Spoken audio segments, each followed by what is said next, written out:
Bem, gente, quando a gente fala em inteligência emocional, a gente tem que pensar que existem alguns desafios a serem superados, né?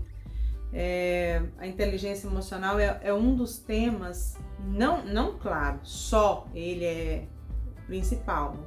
Mas ele é um dos mais importantes quando o assunto é crescimento, evolução, desenvolvimento pessoal. É um dos mais importantes, é a inteligência emocional. E quando a gente fala em inteligência emocional, existem aí alguns desafios, pelo menos 7 desafios a serem superados no meio do processo. Mas eu acho que o mais importante, o principal, é o autoconhecimento. Esse é o número 1. É quando você se coloca no centro como objeto de observação e aí você pode descobrir realmente o que está de fato te bloqueando, te causando esse padrão de repetição, esses bloqueios, todo esse tipo de situação. Então, como eu já disse, o autoconhecimento é o primeiro desafio a ser superado, né? É olhar para você como objeto de observação. E por que eu estou dizendo isso?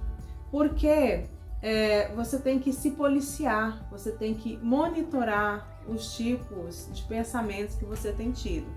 Por quê? Porque a gente é aquilo que a gente pensa.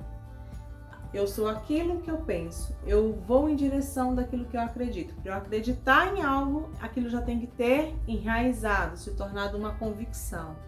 Essas convicções ou essa convicção, ela vem através das crenças. E as crenças estão aí na sua mente. Então, autoconhecimento e monitoramento dos seus pensamentos, de entender, né, ou de prestar atenção no tipo de pensamento, na qualidade do pensamento que você está tendo e como você vai perceber que tipo de pensamento você está tendo ao longo do dia. Por que eu digo isso? Porque a gente, segundo a PNL, né, e segundo vários autores e escritores, a gente é influenciado o tempo todo, né? A nossa mente cria uma atmosfera para a gente, onde o objetivo final dela é nos manter vivo. Para nos manter vivo, ela não quer que a gente faça nada de diferente daquilo que saia da rotina, né? Ela quer que a gente viva de forma mais fácil para que a gente possa o quê?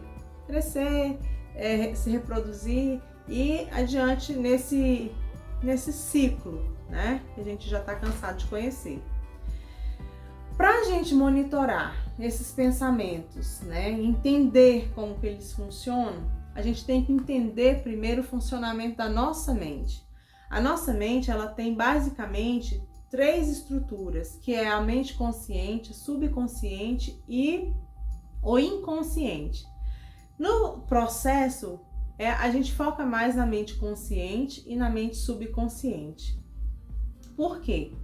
Porque essas duas funcionam da seguinte forma: uma manda, a outra obedece. E é lá no seu subconsciente que estão instalados todas as crenças, instalado o seu programa, aquele programa que vai definir se você vai ser uma pessoa vitoriosa, bem-sucedida, ou vai ser uma pessoa improdutiva, que não gera bons resultados, uma pessoa fracassada e infeliz. Infelizmente funciona assim. Nós temos 2 tipos de sistema quando o assunto é pensamento. A gente tem um sistema automático e um sistema analítico.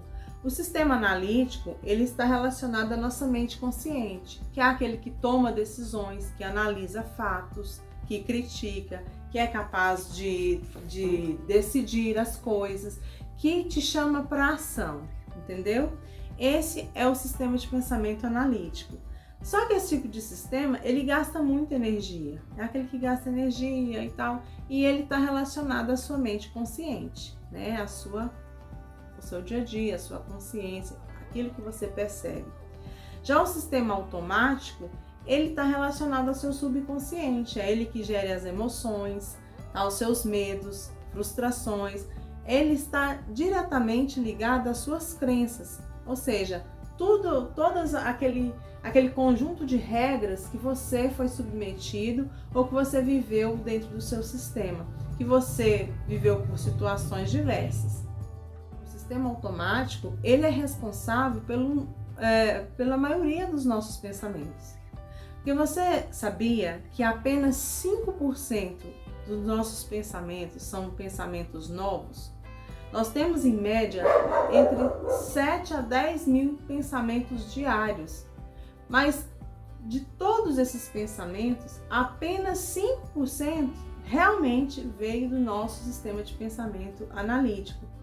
95% desses pensamentos vieram do sistema de pensamento automático.